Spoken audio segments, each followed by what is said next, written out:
story time de comment Dieu m'a rencontrée dans les moments les plus sombres de ma vie. Je me souviendrai toute ma vie de cette soirée où mon mari dormait, mes 4 filles dormaient, et j'étais face à ma fenêtre.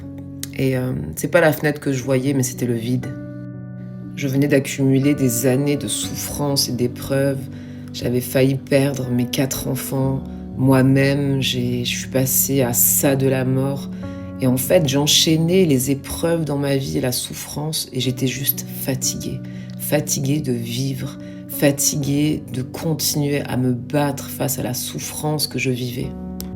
Et c'était trop bizarre comme sentiment, puisque en fait, j'aime Dieu de tout mon cœur, j'aime mon mari, j'aime mes enfants, mais en fait, c'est juste que j'arrivais plus à souffrir. J'étais comme vidée de toutes mes forces. C'est comme si j'avais plus de force et j'étais en train de capituler. Et j'étais là et j'avais même plus la force de prier. Je voyais juste le vide, et pour la première fois de ma vie, j'étais tentée de mettre fin à mes jours. Je me souviens d'avoir été tellement triste, d'être tentée à mettre fin à mes jours.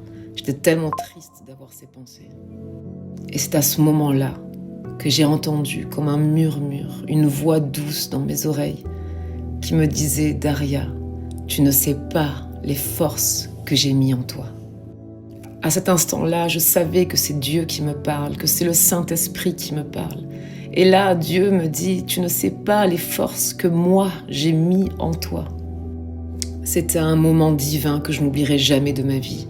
Ces quelques mots soufflés dans mon oreille, comme un murmure, m'ont donné tellement de force et de confiance que j'ai pris la décision de rester en vie. J'ai simplement décidé de croire ce que Dieu me disait. Et Dieu avait raison, j'avais encore des forces que lui m'avait données, puisque quelques semaines après ça, j'ai eu une tumeur, une embolie pulmonaire, et j'ai eu finalement une maladie incurable. C'était pas encore la fin de mes souffrances. Dieu m'a rencontrée dans chacune d'entre elles, je les raconterai dans d'autres storytime. Tout ça pour vous dire que si vous êtes fatigué, si vous êtes tenté de mettre fin à vos jours, il y a un espoir. Tout ce que vous vivez, vous avez la force de le surmonter. Confiez-vous en Dieu, il est fidèle, il est bon. Ne lâchez pas.